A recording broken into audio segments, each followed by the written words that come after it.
नमस्कार दोस्तों, मेरा नाम अमित है।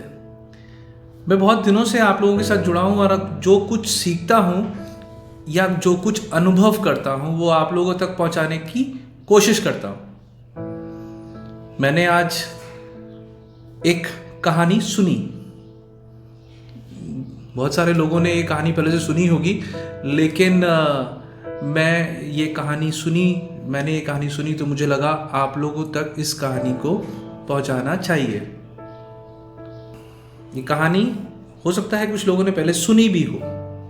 गिलहरी का प्रयास। अब गिलहरी का प्रयास क्या है ये मैं आप लोगों को बताता हूं। जब प्रभु श्री राम जी सीता जी को लेने के लिए लंका पहुंचने वाले थे तो उसके बीच में एक समुद्र पड़ा। समुद्र से राम जी ने अनुरोध किया कि उनको लंका तक जाने के लिए रास्ता दिया जाए, परंतु समुद्र ने नहीं सुनी। इस बात पे श्री रामचंद्र जी को क्रोध आया और उन्होंने समुद्र के बीच रास्ता निकालने के लिए धनुष निकाला।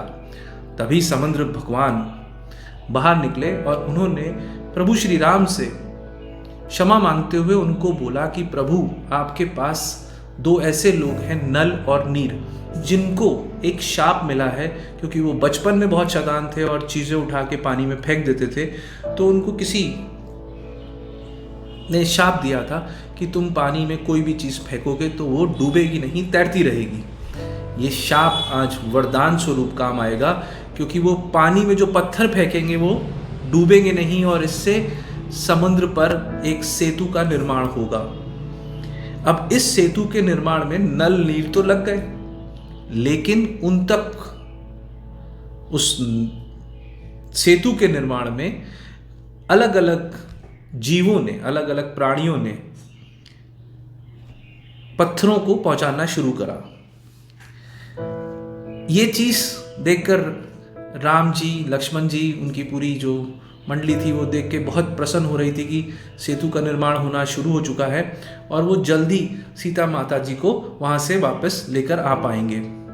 तभी राम जी की नज़र एक गिलहरी पे पड़ी। गिलहरी क्या कर रही थी?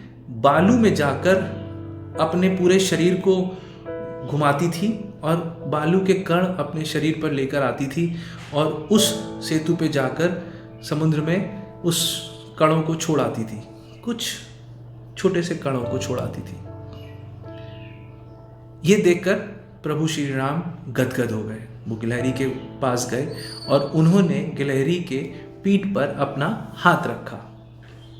कहते हैं कि गिलहरी के ऊपर जो पीछे निशान बना हुआ है वो प्रभु श्री राम जी के हाथों का ही निशान है। गिलहरी की जो योनि थी उसका तो उद्धार हो गया। वहीं जो इस कहानी का सारांश है वो ये कि हम सब अपने अपने सामर्थ्य के अनुसार अपना अपना प्रयास करते हैं। जितना हमारी क्षमताएं हैं उतना हम प्रयास करते हैं। अब आप मुझसे पूछोगे कि ये कहानी मैं आप लोगों को क्यों सुना रहा हूँ? उसका कारण है मेरे पास। मेरे को आज सुबह एक फ़ोन आता है और उस फ़ोन में वो मुझे बताते हैं कि एक कुत्ता है जिसको 3 दिन से ढूंढने का प्रयास किया जा रहा है और वो कुत्ता मिल नहीं रहा है। हमारी टीम वहाँ पहुँचती है और उस कुत्ते को ढूंढती है, लेकिन कुत्ता मिलता नहीं है। और वो मैडम जिन्होंने कॉल रजिस्टर कराई थी वो कॉलर नाराज़ हो रहे थे क्योंकि कुत्ता हम ढूंढ नहीं पा रहे थे। उतने में ही हमने एक बिल्ली का वीडियो लगाया जिसमें हमने बिल्ली को पानी पिलाने का एक वीडियो अपने स्टेटस पे लगाया, जिससे कि हम लोगों को प्रेरित कर पाएं कि ये काम आप भी कर सकते हैं। बहुत छोटा सा काम है, हम जो काम करते हैं वो बहुत छोटे काम है। तभी उस वीडियो के कॉपी करके उसके जो ऊपर मैसेज किया जाता है उसमें मैसेज आया कि ये कौन सा बड़ा काम है, ये तो कोई भी कर सकता है।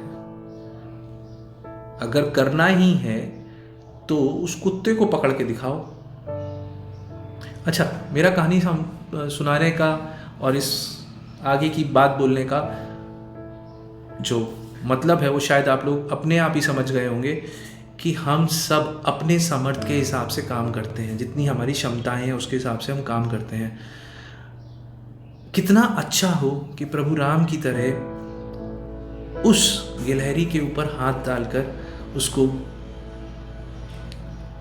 अप्रिशिएट करना, उसको प्रोत्साहित करना कि तुमने बहुत अच्छा काम किया है, तुम अपनी क्षमताओं के हिसाब से बहुत अच्छा काम कर रहे हो।